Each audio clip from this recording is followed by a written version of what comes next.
welcome to episode 113 of Thompsin and Other Disappointments, your twice-weekly delve into the worlds of politics, dystopia, and awfulness. If this is the first time that you've listened to this podcast, I like to style it as a sort of, I don't know, like in the same way maybe that some stand-up comedians bring you into the gig and you're excited and upbeat about being in a comedy club. You know, it's funny, it's good times. And then this one comedian talks about super depressing stuff. And at the end of it, you sort of walk out of the comedy club and you're like, well, you know, I was upbeat and enthusiastic on the way in, but since I left the comedy club, actually, I feel completely bereft of all hope. That's the sort of style I'm going for with this podcast. I am your host, Thompsin, and although you may have found me on various social platforms, TikTok and Twitter mostly, consider me the very opposite of an influencer. I'm not here to inspire you or to tell you to live your best life. I'm more like... look at this shit. It's fucking awful. Oh, it's like the opposite of an influencer style. It's what I like to call a binfluencer, right? Just if it's your first time listening. I hope that makes sense. We are binfluencers here.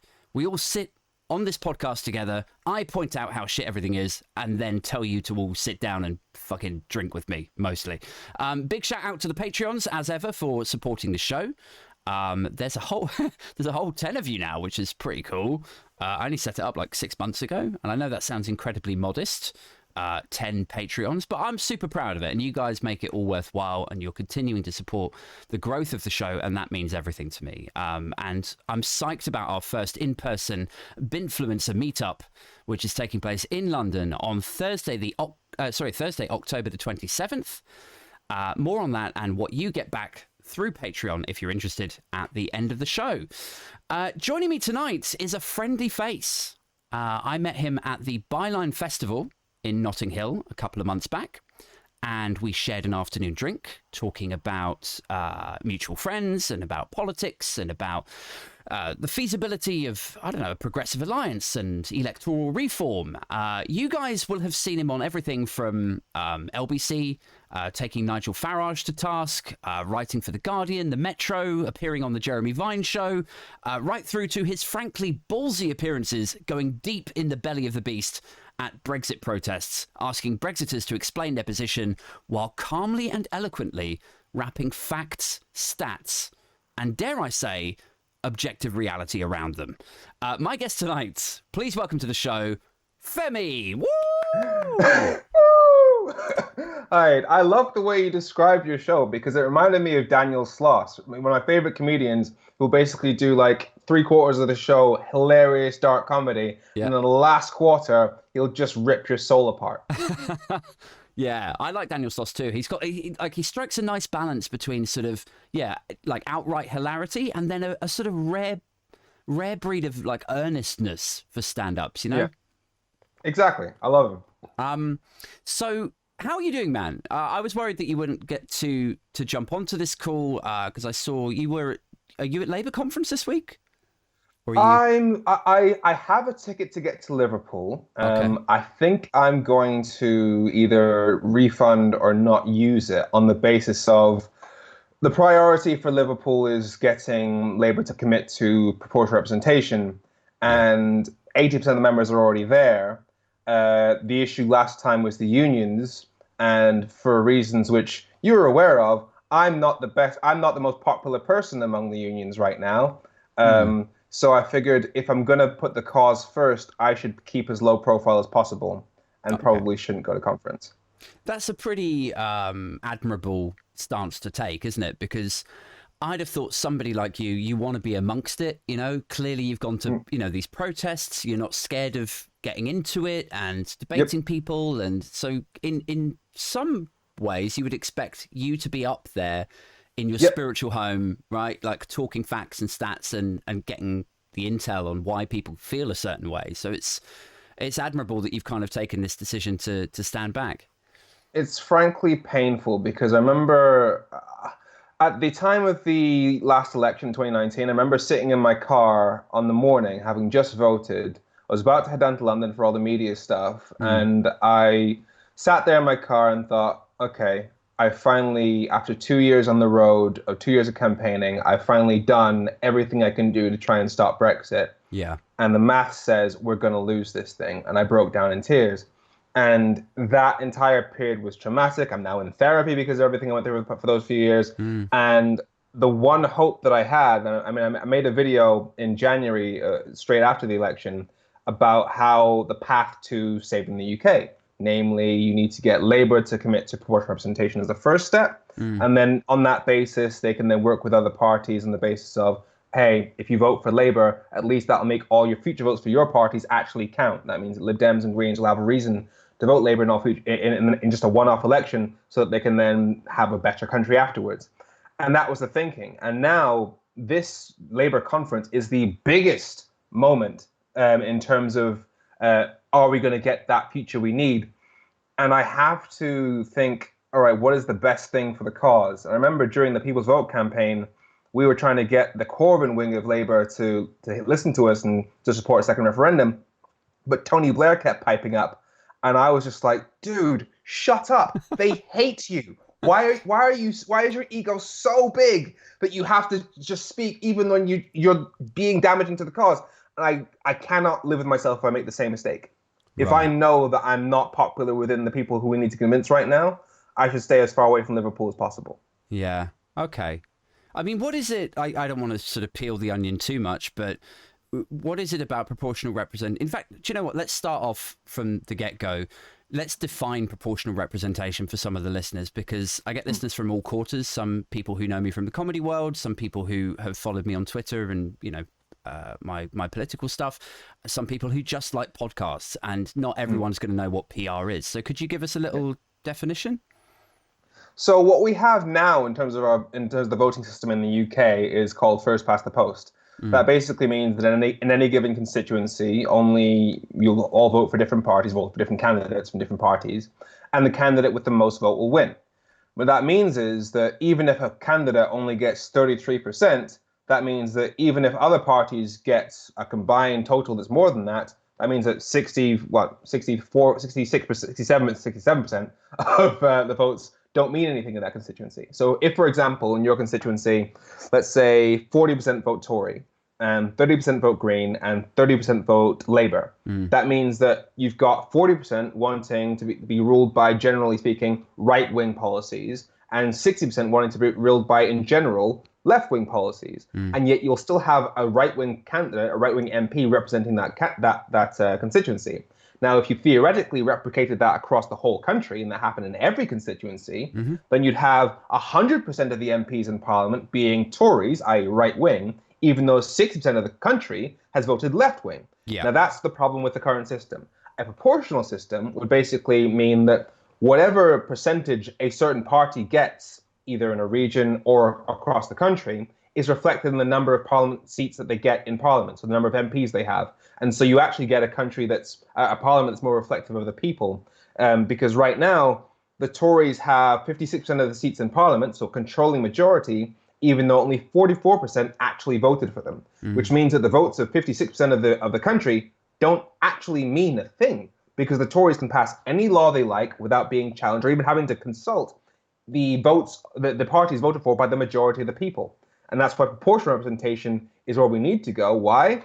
Because in all but 3 elections since the Second World War, the majority has voted for parties to the left of the Conservative Party. That means Labour, Lib Dems, SNP, Greens. That's where over 50% of the vote has been in almost every single election. So we are a progressive voting country, but the Tories stay in power because the voting system favours them, because there's only basically one party on the right, effectively. Right. And that's a really, really important point to ram home to people, because there's this sort of feeling, this sense that permeates through society, through families, friends, relatives, that the entire country hold the same attitudes as the newspapers that then govern the headlines and flood the media landscape, i.e. that everybody hates immigrants, that everybody wants what, like the NHS privatized, or like everyone would hold these pinch point right wing policies close to their heart. But actually, as you've touched on there, the reality is that most people out there, by quite a healthy majority,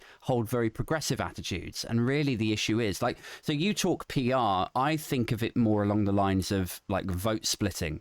So if like Lib Dems, Greens and Labour all got together in a room and all just said, look, this is fucking stupid. None of us are going to get in power by ourselves. So why don't we all just become one big bloated party that has broadly progressive left-leaning policy ideas? And then where we hit a bit of a hurdle internally, we'll form lobby groups and then thrash it out. Like that would make more sense to me. Is there a reason why you don't sort of lobby hard to Lib Dems and Greens and try to get them to like join Labour or? So it's difficult because if we're talking about for the system we have now, whereby basically you are only going to get either one party on the right or one party on the left, then yes, a coalition situation would be better, electoral pacts that would be better.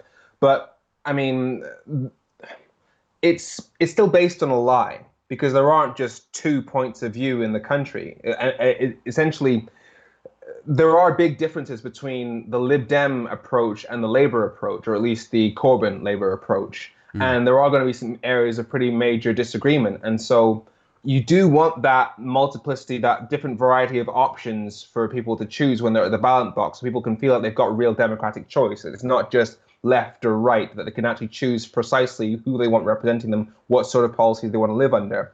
And definitely the last election, when you had Corbyn on one hand and Joe Swinson on the other, you had somebody who was literally in coalition with the Tories once before and somebody who is on the left of the Labour Party.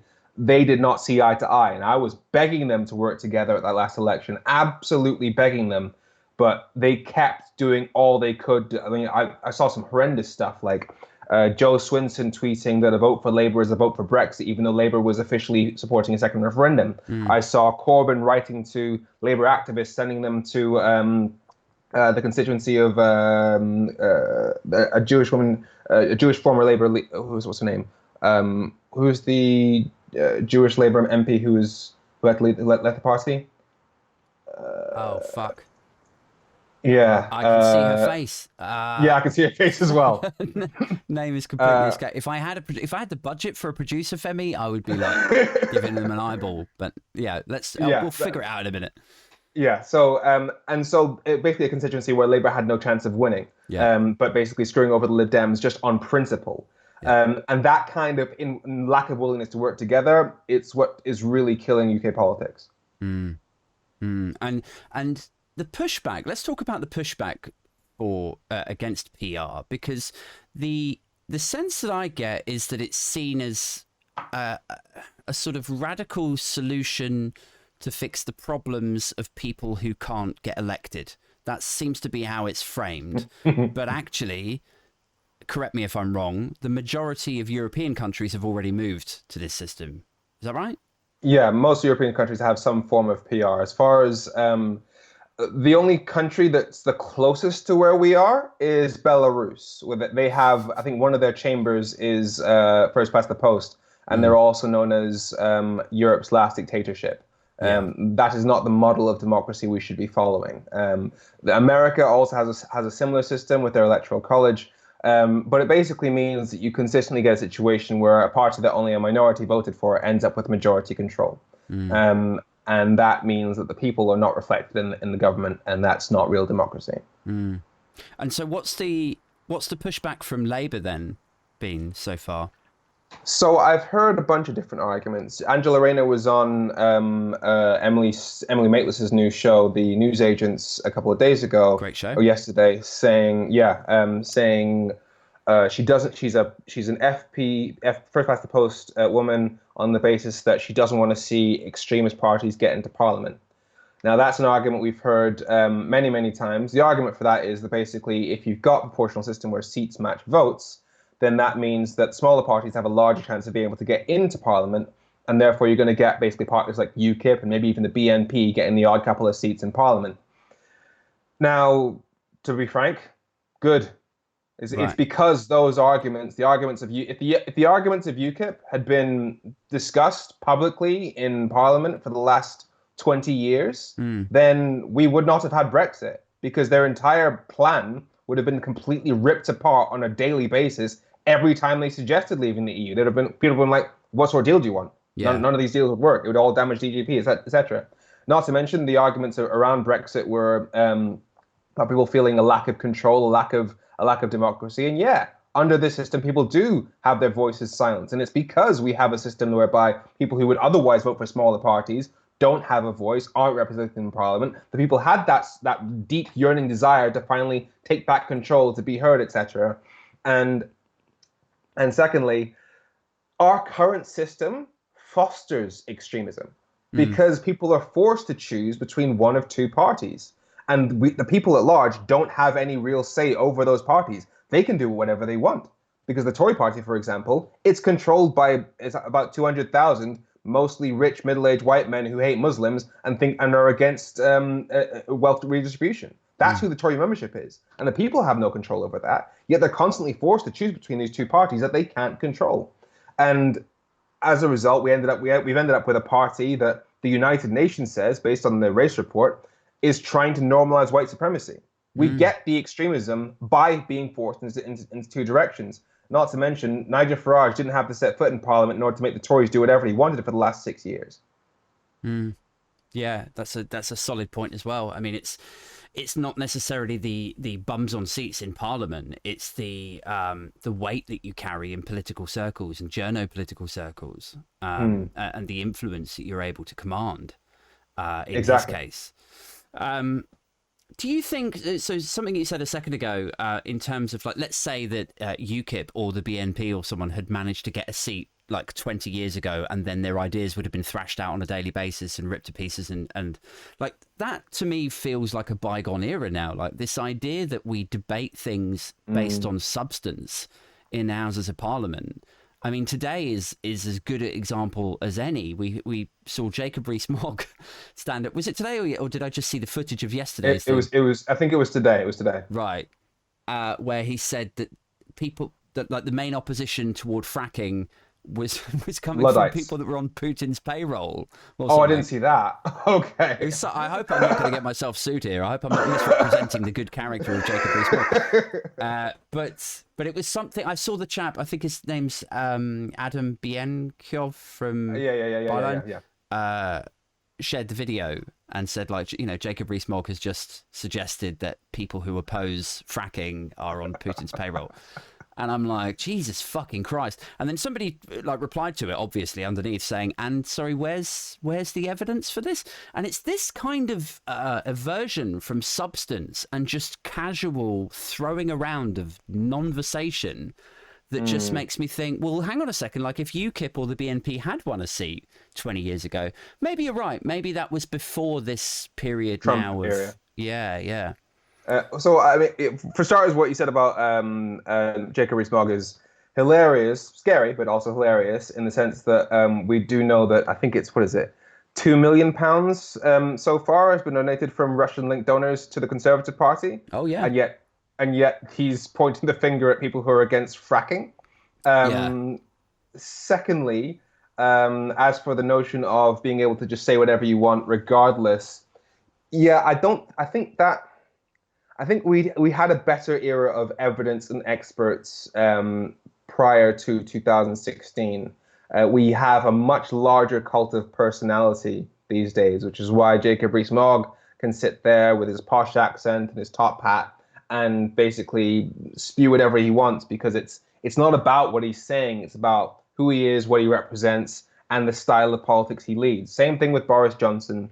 I'm curious to see what exactly the mantle is that Liz Truss manages to capture, but she's probably just figuring that out. She'll have to give Cummings a call.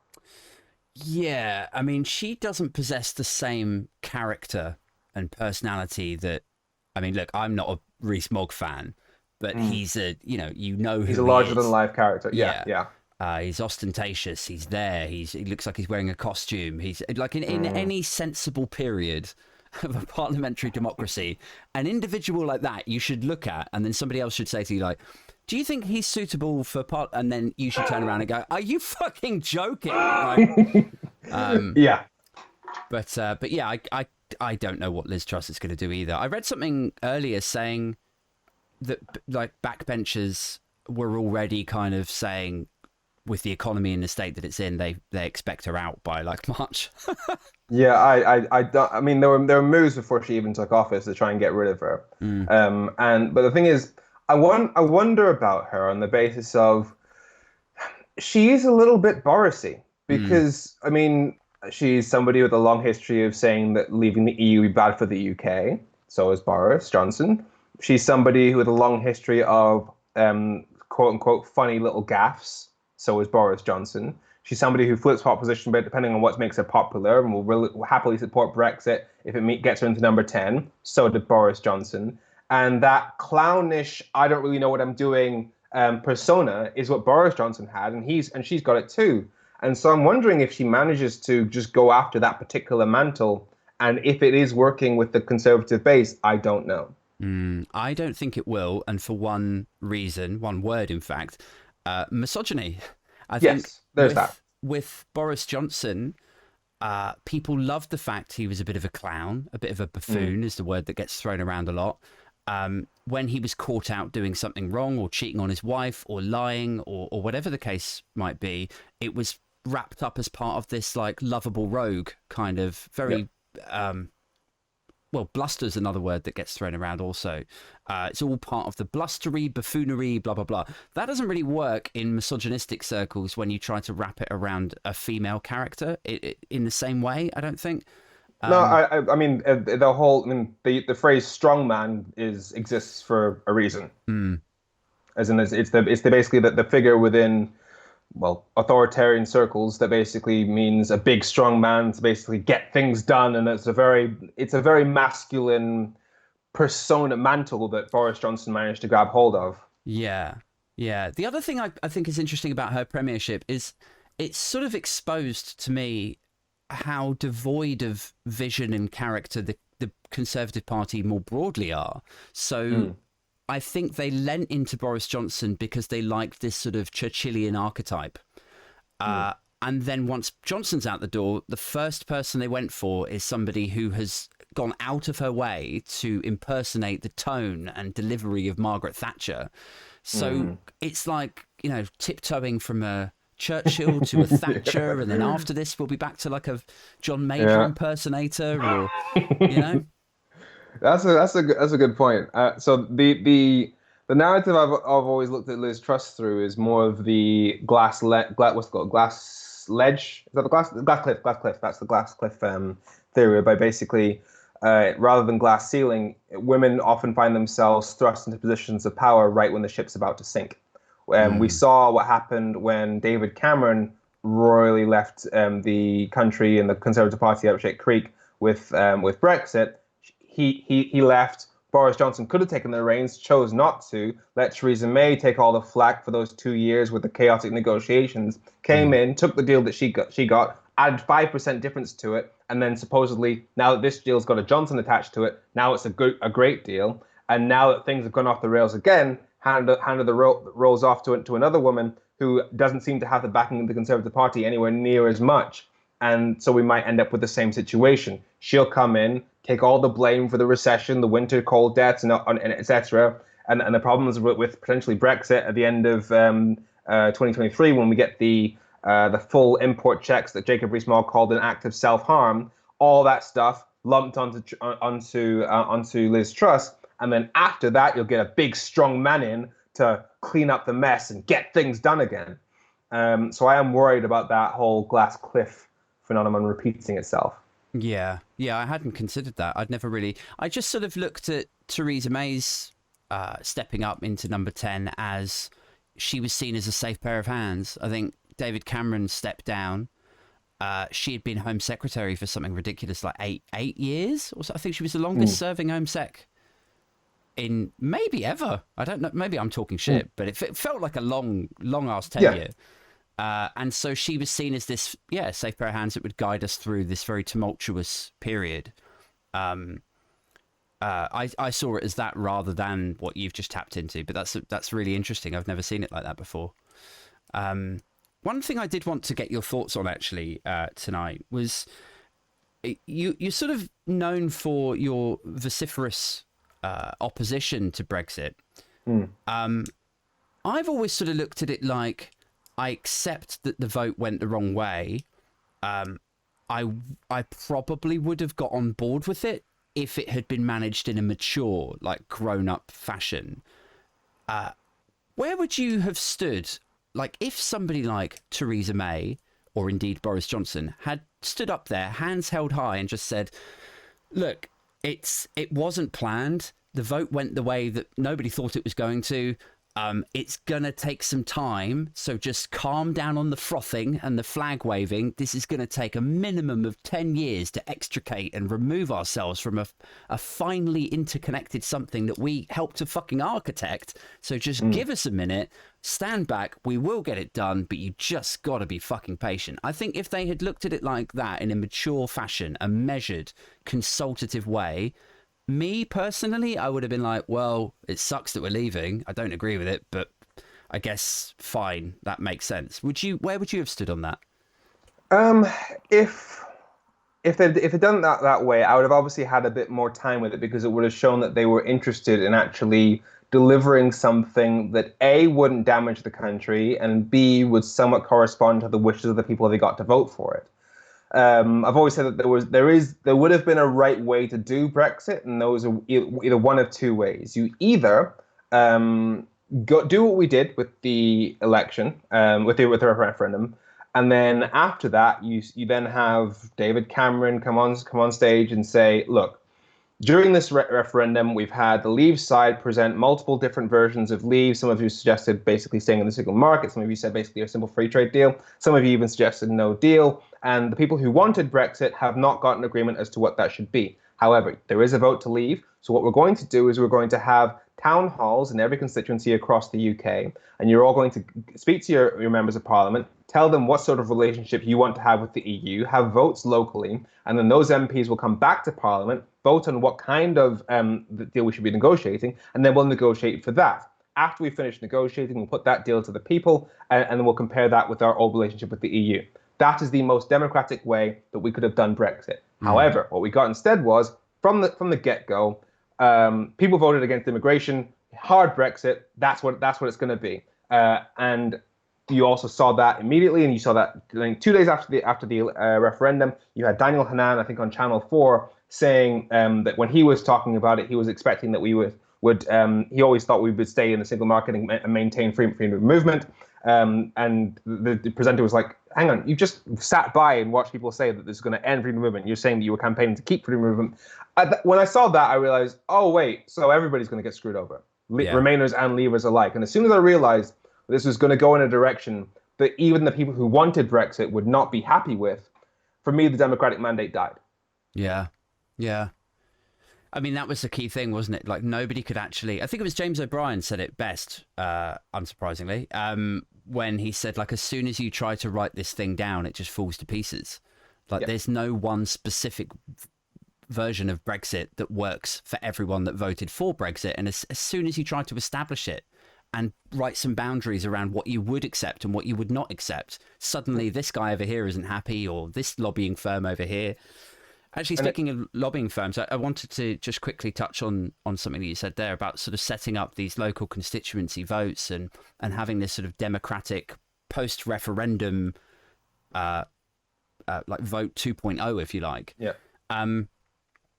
That to me feels like something would take place in a completely different Britain. Mm-hmm. Like, I look at the way that politics is done in this country, and I don't associate it really with like what the people want anymore. It seems like, I mean, so fracking is the current example, right?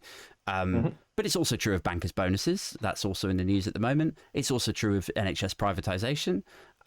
which is that it doesn't really matter what people want. Like if you ask your aunt or your friend from down the road or whoever you go drinking with, if they think the NHS should be privatised, you'll get a fairly unanimous no response. But it continues to become privatised because people who lobby and donate and think tanks and shady individuals want it to be privatized so they can make money out of it. Just like with fracking, they will donate. They might not donate directly, they might funnel it through this company and that offshore firm or whatever, but I just don't recognize the UK as a particularly democratic entity any longer. I look at it sort of like once every 4 years we have this pantomime where we say, right, I'll vote for the guy with the red tie and you vote for the guy with the blue tie. Wicked. Okay, well, they got this number of seats and now these guys are the government. I hope they stick to the manifesto. Then the manifesto goes out the window and then guess what? They do exactly what the donors have paid them to do, like a fucking administration function for them.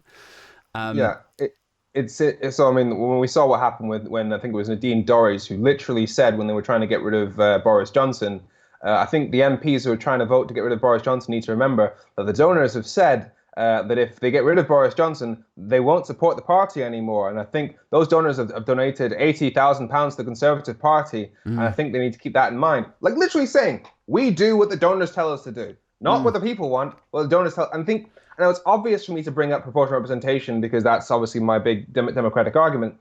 But it's the argument against proportional representation that really shows me just how much it's not about what the people want. Because I often hear when I say things like, at the last election, the majority voted for parties committed to a second referendum. And that makes up about 52.7% of the vote for parties with second referendum in the manifesto. And people will say, well, you can't just add up votes because the Tories clearly came first. Hang on. You can't add up votes. Can you hear what you're saying?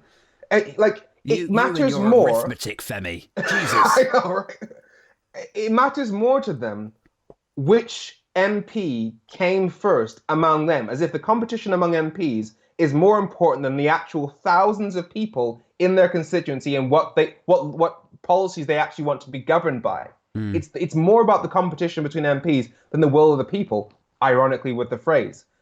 And that attitude is why the attitude of the media, the attitude of politicians is so based on what we want, not what the people want. Yeah.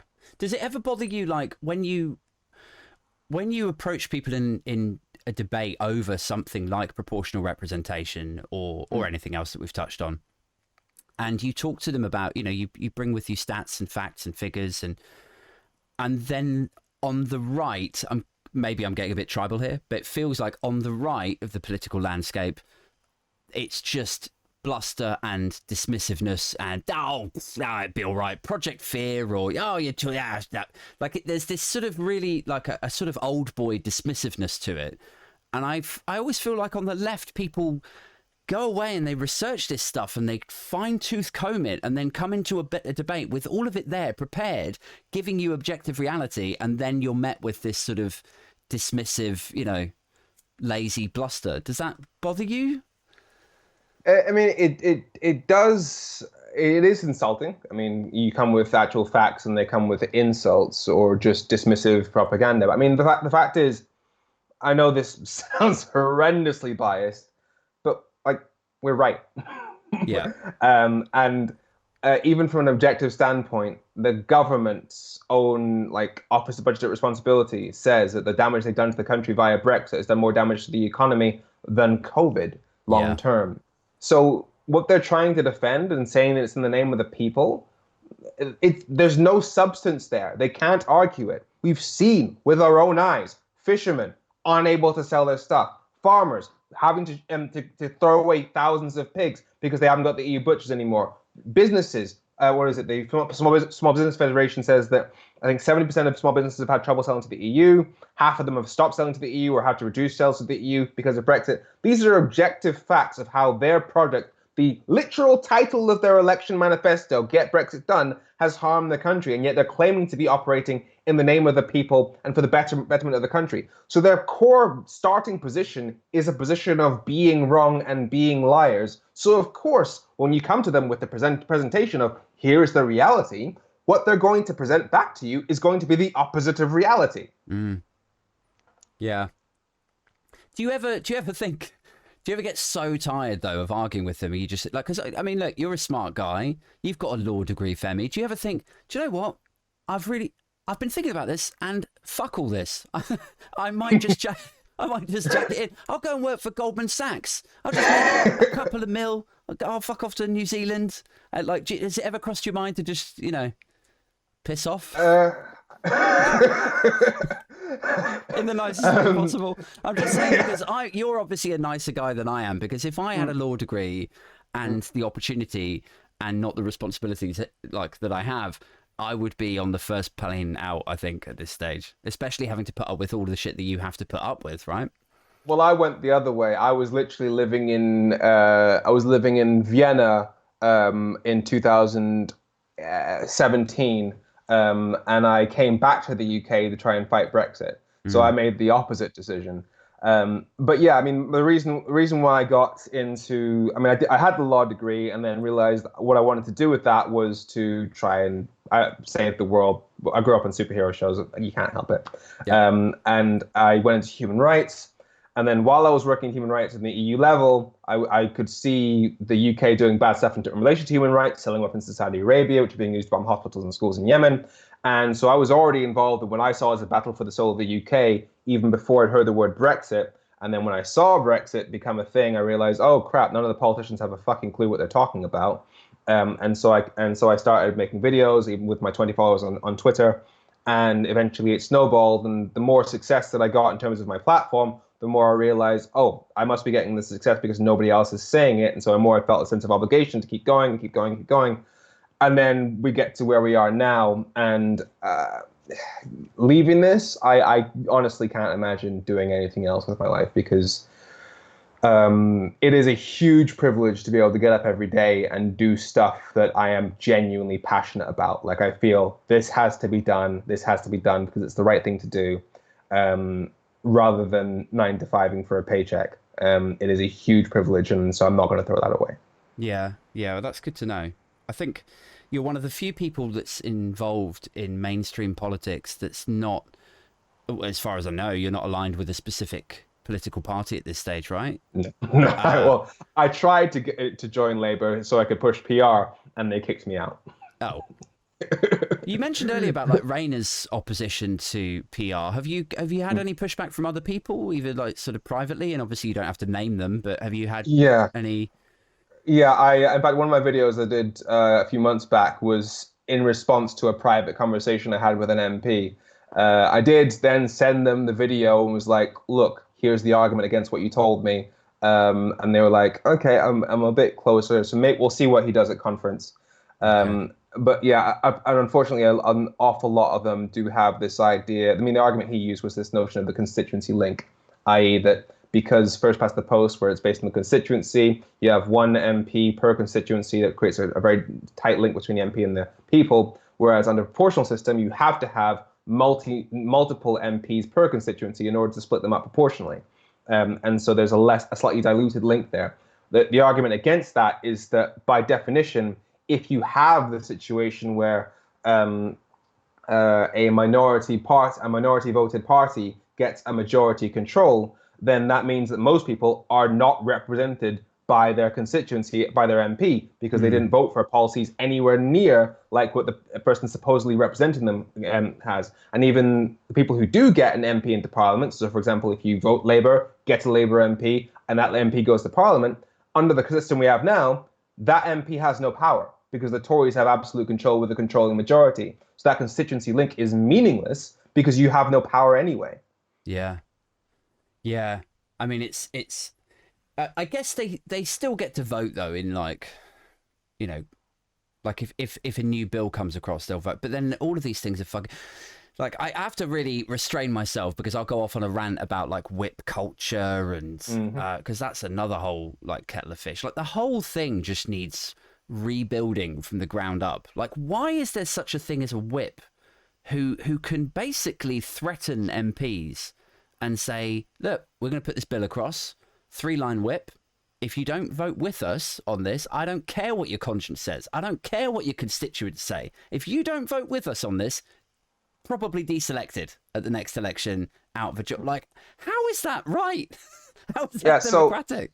So I have a slightly nuanced view on this, and this is the sort of thing which I'll say now and it'll get used against me later. The whip system has its place, but not in this system. Right. The whole justification for first past the post is that, oh, but you're not voting for parties, you're voting for an individual, you're voting for an MP. Well, so because the argument, if you're voting for parties, then you should get a representative proportion of the seats in Parliament. Whereas if you're voting for an MP, then you can argue, well, no, I didn't vote for a party, I voted for that MP, and that MP came first, blah, blah, blah. But if you're voting for MPs, not parties, that MP shouldn't be beholden to the party. Whereas the whipping system means that they're basically working for the party and can be basically fired at any given moment. Yeah. And so the whipping system, combined with first past the post, makes the first past the post even more undemocratic than it already is. Whereas under a proportional system, where you are actually, in theory, voting for a party, then the whipping system makes a bit more sense because the party line is the party line. That's what you voted for. And you're voting more for policies than for individuals. So it has its place, but definitely not in this system. Yeah. Yeah. I've got a couple more questions to pick your brain on tonight, and I'm keen to get through them whilst I've still got you. I know that we're pushed for time. If we look at, so you're known most notably, I suppose, for your Brexit work and campaigning and stuff. If we look at how frothingly mad a lot of the country became over Brexit, and then how that manifested through COVID, through things like mask wearing and jabs. And now we're seeing the same sorts of things happen with a visceral hatred for Meghan, for example. Do you think Britain realises how radicalised it's become? I've often said that the belief in British superiority is our greatest inferiority, because we think, oh, well, we could never be like one of those tin pots, banana republic countries, that we become vulnerable when those things actually start to happen in this country. And we think, well, no, it's fine. It's just an anti-protest law. It's fine. It'll be fine. It'll just affect the extreme stuff. Oh, it's just like removing somebody's citizenship. Sure, it's fine. Oh, it's just voter suppression, like ID. Like, I mean, we haven't got ID cards, but it'll be fine. Yeah. It's that constant, like, because we're Britain, we're Great Britain. Anything that happens is in the context of, oh, but that's just the exception to the rule. We're still great, and so we end up just getting more and more accepting of stuff we should not be accepting. And I say we, and that brings back to what we said at the start. It's a feeling, but when we think about it consciously, it goes away. The majority of people don't accept this stuff. They just don't have a clue what to do about it because, again, the powerlessness that comes from our current system. I guess that's the thing, is it's like trying to make people feel like they can still make a difference at a time when they're actually really fucking worn down. Yeah. And broke in a lot of cases. You know, people are scared shitless about how they're going to pay their bill. Like, I mean, financially, we live quite comfortably here, and I'm also worried about what this is going to do to us. And how do you take people who are sort of cash strapped and stressed about a myriad of things, and then tell them, actually, yes, you also need to come and join this protest against something that every instinct within you, because you've been brought up to believe in this sort of British exceptionalism nonsense, everything inside you is telling you, I'll be all right. Oh, it's a load of hoopla, you know. I read the Daily Express and it says it's a load of fuss about nothing. So a couple of things there. In terms of coming out and protest, I get you. You're not going to get somebody who is struggling for cash up in Hull to catch a train down to London to go to a protest. They have bigger priorities. The issue is making people aware of A, that how politics is affecting them, and B, that they have a way to affect politics. And that's that circle that people, I mean, I know when I go and speak to young people and ask them, when I was doing the campaign, I'd ask them who here cares about politics, and no hands would go up in the classroom. And then the next question I ask is, who here cares how much stuff costs in the shops, or whether or not you get treated in the NHS, or whether or not you can get a job when you leave school, and all the hands go up. It's about showing people exactly how and what levers there are of politics in that link. And because people feel that their votes don't count, that their votes aren't listened to. If you live in, I mean, the reason why Brexit happened was because people felt for ages they vote Labour in the north for their entire life. Nothing really changes. The Tories and the Labour have no reason to improve the lives of the north because their votes are never going to change. There's no chance of Tories winning or Labour losing, and so people felt utterly frustrated and need to take back control. So people feel utterly powerless, and so there's a pinch point coming up whereby we really need to make the point loudly. If Labour does do the right thing at conference and does support PR, there needs to be the biggest mobilization ever in terms of getting people to say, all right, Labour is pro PR right now, so vote tactically for whichever party is standing down, hopefully, or not standing down, but yeah, because that will give you the chance to have a real say in all future elections, and your life will be taken back into your own hands, rather than having the Tories constantly dictating to you in ways that you can see with your own eyes are not helping you. But then, like, how do you get that message out to people? Because I spend a lot of time on Twitter. I read a lot of news. I feel passionately like I want to get out and tactically vote. You know, I don't want to dob myself in for like voter fraud. But if it was up to me, I'd go down the polling station like 100 times and then keep voting like tactically for the same party. But for most people out there, their experience of the news is walking past the Esso garage and they see what's on the headlines, and the Sun is telling them something about Meghan, and the Express is telling them something probably about Meghan also. And then, you know, and because it's the 60% or 65% swing to right-wing tabloids, and because the right-wing tabloids are the best-selling ones, the Sun, the Mail, their perception is that actually, things are getting expensive, but it doesn't matter. You know, everything's just ticking over. Like, how do you convince most people whose priority that Monday is not to fret about the cost of living crisis, particularly, but to survive the cost of living crisis? Well, I was going to say to actually just to go into the office and they clear their emails and then they come home and eat their dinner and go to bed. And they're a bit worried about these things. They notice that the petrol's getting a bit more expensive, but they don't obsess. They don't drink in news and chaos and stuff the way that maybe you, me, and people that we talk to do. So how do you mobilize that whole section of society to go, right, fuck this, let's sort this out, let's vote Labour when they confirm PR, or let's all tactically vote, or like, how do you get that message out? That requires, one of the reasons why I know that it's not enough to just be on Twitter. I have to try and get myself on the mainstream media, is because I know that there are so many people who just get their news from TV. They don't get it from newspapers or from social media. They will get their news from occasionally watching shows, political shows, or whatever. There's a whole bunch of them. It is about finding ways to get out of the echo chamber. Once you do get to those places, then you can have the conversation. But it requires a lot, because you have to say, all right, can you remember what things were like 5-10 years ago? Things can be better. It's always an interesting, like, sort of pinch point there, where you talk to people who are like, you try to convince them that things are better or could be better.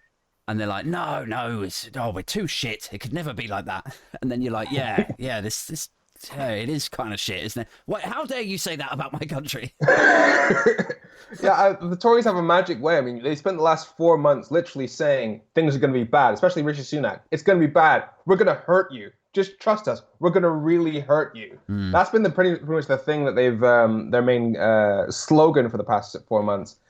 Yeah, and there's almost been this acceptance. Anti-campaigning, again, it's almost. Sorry? It's like anti-campaigning. Like, vote for me, I will fucking ruin you. And it's weird, because again, it comes down to the British exceptionalism, which is our weakness, because we can't accept that other countries might be doing better than us, and that there is a way for things to be better, even though if we just open our eyes and look at how other countries are doing, we'll see that the UK has the worst inflation, i.e. the highest cost of living problem in the G7. So there are ways to point to, but people need to be, it does require a conversation. Now, a lot of it is generational, because the younger generations, once they get fully activated, they can see things for what they are. Whereas an older generation, on balance, is much more susceptible to the types of media that put Boris Johnson in charge. Yeah. Yeah, this is the thing, man. Like my dad doesn't have a smartphone. And I'm tempted to get him one, but I've spoken to my brother about this. I'm just like, look, it would be so much easier if he had a smartphone, but also, you know, let's talk about this honestly. Within 2 weeks, he'd be fucking radicalized, wouldn't he? He's just so susceptible to that. He's exactly in that sort of boomer category of. It's bad. I mean, like, we're gonna get really ageist on this, but like, I've got relatives who WhatsApp was poison during the pandemic. The stuff that they managed to drink in, it's bad. Stuff, I mean, look, about just to be super clear, I'm not not intentionally being ageist. I mean, my father's actually quite impressionable, is really what I'm getting at. But yes, you're right. There's lots of misinformation going around, and typically and traditionally, the older generations are perhaps not as au fait with the technology as people in the younger generations would be, and would be able to spot obvious fraudulent messages or, you know, dodgy shit that they shouldn't be clicking on, that kind of stuff. I just want to throw one last question at you, Femi, if I may. You may have picked up at the beginning of this podcast that I have a somewhat sort of downbeat, beaten, depressive sensibility, where basically I'm convinced that we're kind of on the downward keel now. We peaked in 2012, and then after that it's sort of, I think the best days of Britain are probably behind us, and I don't really see much changing societally until we fix, let's say, the influence of newspapers.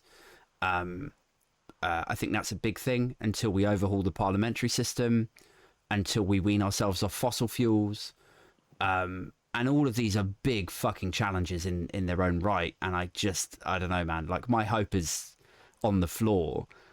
You seem to be a lot more kind of optimistic and upbeat about this stuff. Where's your sort of hope levels for the future of Britain and mankind?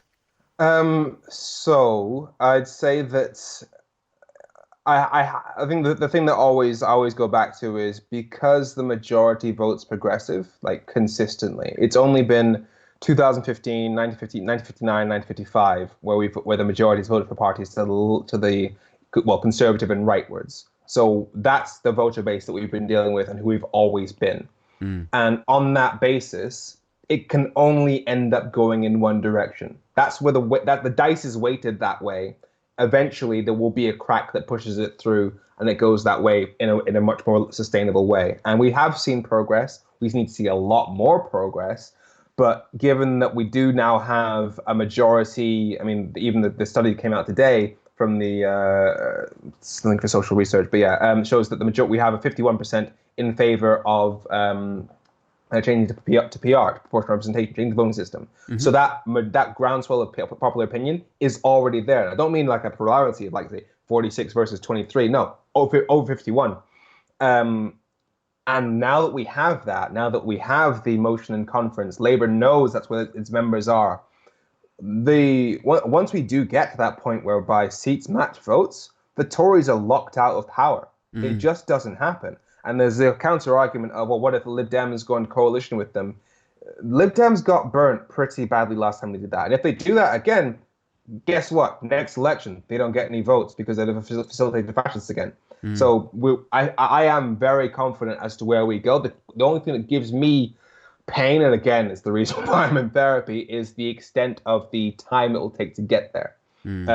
I hope that we can get the PR policy for Labour this coming week. I really hope so. And if we do get that, we are off to the races in terms of really fixing the UK in terms of everything. Because, as I said before, how can you fix the climate crisis when Tory votes are worth 18 times more than Green votes? But once we do get equal voting, the extent to which it won't just make votes equal, but the extent to which the younger generation will know, hang on, my vote counts. All the stuff we've seen, all the climate protests we've been on, about on the anger we have at the climate crisis, we can actually vote, and our vote will be voted just as much as the people who put us in this situation to begin with. That will get so much more turnout and so much more energy in politics, and I am looking forward to it. Especially as, I mean, you're on TikTok as well. You've seen what Gen Z are like. They are fucking pissed. Yeah. Yeah, that does sort of get you G'd up, doesn't it? It's, oh shit, have I lost you? Are you still here, Femi? Well, that's an abrupt, it's abrupt ending of Femi's appearance on this episode of A. Thompson and Other Disappointments.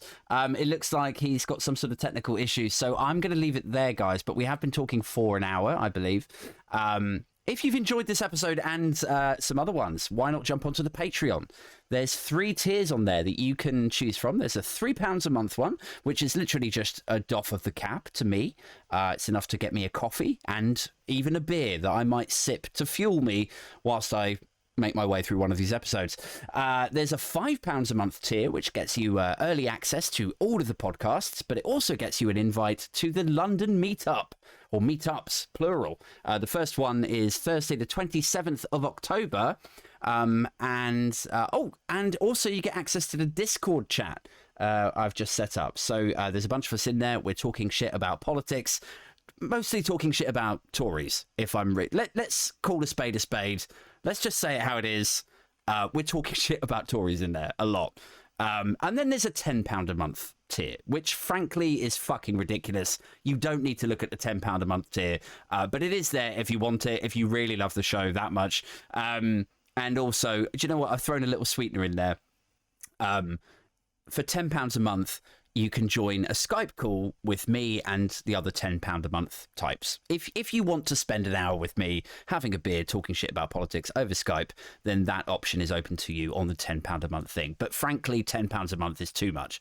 I'll be back every Wednesday night with a solo show where I talk about the week's news and just, again, talk rubbish, really. I try to make it as funny and entertaining as possible. And next Friday night, I'll be back with a guest once more. Thank you so much to each of the Patreons. I'm going to go through their names now. Alex, Chris, Rax, Ricardo, and Silent. And then T-Rex, Oliver, Sarah, Paul, and Kerry. Thank you so much, guys. You guys are super, super supportive, and your contributions towards the show help it to continue and to grow. And as I've said on other episodes, I want this to be my full-time thing. Like, how cool would it be to have grown a little show where I get to talk to some interesting people that I record in my shed, that's just, you know, a bit of fun and a bit of a piss take, and we build a little community around it and have some meetups and all that stuff. I just think that'd be really cool. So thanks once again to the Patreons for supporting, and thank you to everyone else for tuning in. One last thing. If you're not in a position to support the podcast financially, and if you've enjoyed this episode and maybe a couple of others, maybe consider sharing it around. Word of mouth is the best way to make a show like this grow, and also realistically to kill a show like this. But please keep it positive. So maybe press the upward arrow. I think it's an upward arrow on most podcast players. And just copy the link to the episode and then pop in WhatsApp or Twitter or wherever and just tag your mate or whatever and just say, I'm listening to this podcast. It's a guy who talks shit about politics. Maybe you'll like it just like I fucking love it. Tell your friends. Fuck it. Tell your enemies. That's it from me. Good night, everyone.